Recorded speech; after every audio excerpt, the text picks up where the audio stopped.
it's Jessica here with the ThermOWeb design team. Today I am using some of the Color Harmony foils and the Deco foil toner sheets to back this cut file by Peartree Cutfiles. So I'm going to show you how I do this. I have already cut my cut file out on some white cardstock, and then I have just pulled out some of these toner sheets. These are the toner card fronts, but I am going to use it to back my cut file with. So I'm just taking the negative pieces from my cutting mat here, and I am just cutting out a little bit bigger for the outline of the cut file so I have something to glue it to the back to. So I'm just cutting each piece of the little waves here of that wave design, and I am going to back them in the various colors with those Color Harmony foils. Now the Color Harmony foils do come in 4 colors in each pack, and you get, I think it's 4 or 5 sheets in each, so I think there's like 25 sheets in here. So you get quite a lot for your money's worth. So if you don't want to buy individual tubes, this is definitely the way to go, and you can get 4 different colors in that one little pack.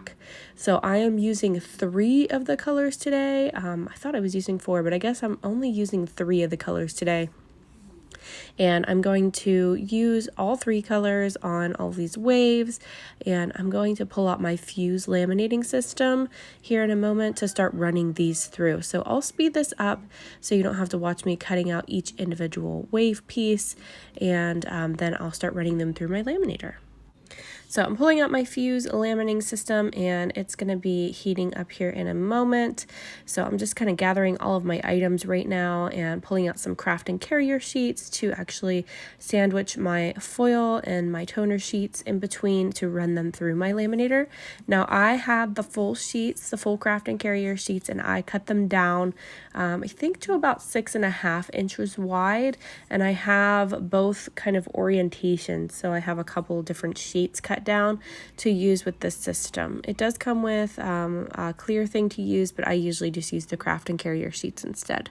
So I've got my little foil sandwich here. You want the metallic side of it to be on top of your toner sheets, and then the colored side facing you or facing up. So that's how I'm running those through. I'm going to use 3 of these sheets or 3 of these colors. You can see my baby girls here pulling at my laminator. I'm going to use all 3 of those in the different colors, but I'm sticking to each wave or each piece, if you will, of the waves so that it flows nicely and all the colors match up. So what I'm doing here is I'm just kind of line up where my pieces go so I don't kind of misplace them or lose them. And I'm just going to continue running all of these different colors through here.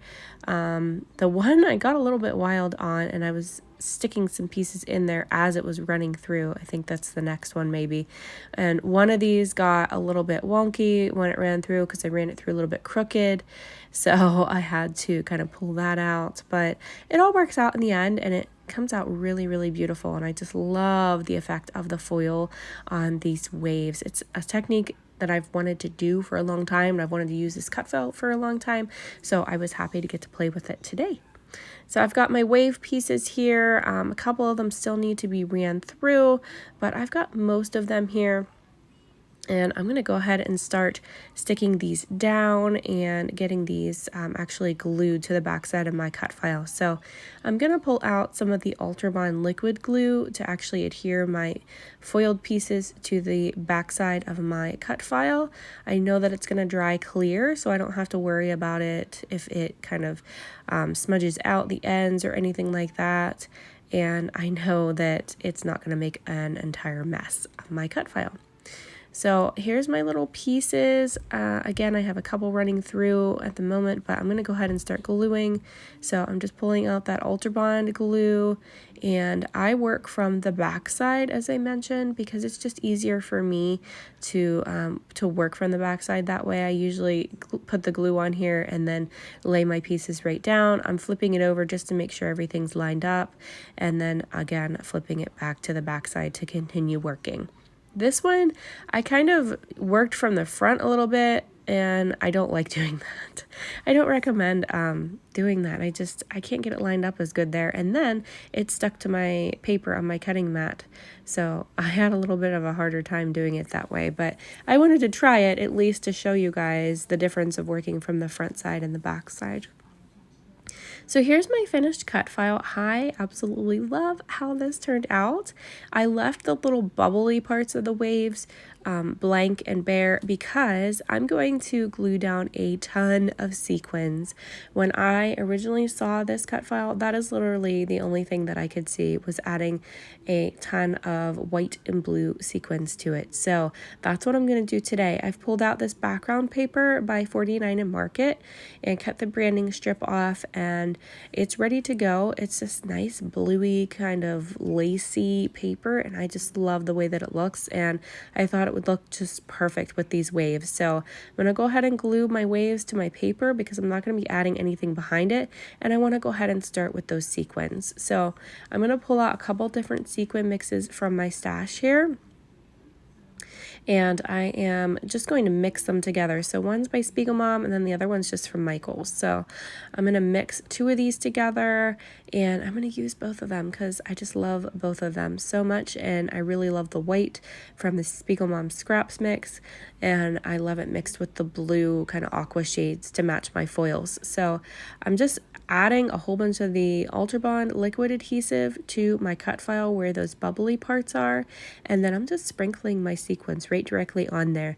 I do have to kind of pat them down a little bit, and I tilt the paper a few times and kind of tap it to get any extra ones off, and then kind of go back in and fill in any blank spots as I'm going. But I really love how this turns out, and I absolutely love the end result. So I just think it looks gorgeous with all those beautiful sequins on there, and that's what it looks like. I just love it.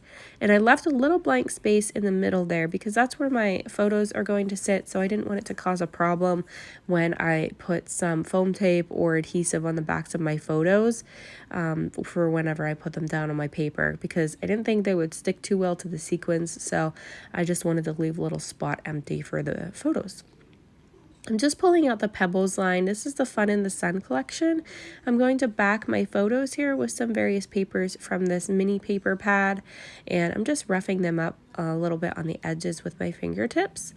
And I've got a bunch of patterns here, just some scraps. I've pulled out a couple full pages to use, but I used some scraps up on those, and I really like them. I love layers on my photos, so it's something I love to do on my layouts. And it just adds a little bit of extra texture and dimension to your photos, and it pulls in some different patterns of papers, which I love. So I've got some of the 3D foam tape. This is the 1/8 inch size, which is my favorite. There's another size, I think it's a 1/16 size, but I prefer this size because it's a little bit thicker. So I'm just adding this to my photos and popping them up off my page, and then I'm going to continue embellishing. I'm going to pull out some stickers here from that collection. I'm going to pull out my tape runner and an acrylic title piece. So this one is by Peartree Cutfiles as well, and I just love it. I've had it in my stash for quite some time, but I've never used it yet, and it was just perfect for this one because it says making waves, and that's exactly what he's doing. He's making waves and splashing in the little beach area at our favorite campground. So this was just perfect, and these are just the perfect photos of my son to use on this layout with this cut file. So I was excited to get this all pulled together. I love these little die cuts from this collection. I'm going to pull out a few of them to use and scatter around my layout. I don't want to add a whole lot to this though, because with that wavy foiled goodness on here and all those sequins, it's pretty much good to go already and has a lot. So I am just going to kind of embellish to enhance and still pull the focus into my photos, if that makes sense. So I've got some little wordy bits that I'm going to add, and I'm going to do a little cluster at the top yet to finish up the top and get rid of a little bit of that white space up there. And I'll put my date stamp up there at the top as well. So I am going to grab my Paige Evans roller date stamp to add my date there, and some twine to actually connect those so it looks like a little keychain. So I'm going to put all the links down below in the description, and if you guys have any questions about anything, please feel free to let me know, and I'm going to pop the links down for everything that I've used in case you want to click on those to grab anything from these shops. So I'm going to add some music in here while I finish this one up, and then I will squeak back in here at the end to show you the finished layout.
So here is the finished layout. I just love how this one came together with all those sparkles and that beautiful foil on those waves. Just think that is just gorgeous. So I'll link everything below in the description for everything I've used. Thank you guys so much for being here. Thanks for watching and have a great day. Bye-bye.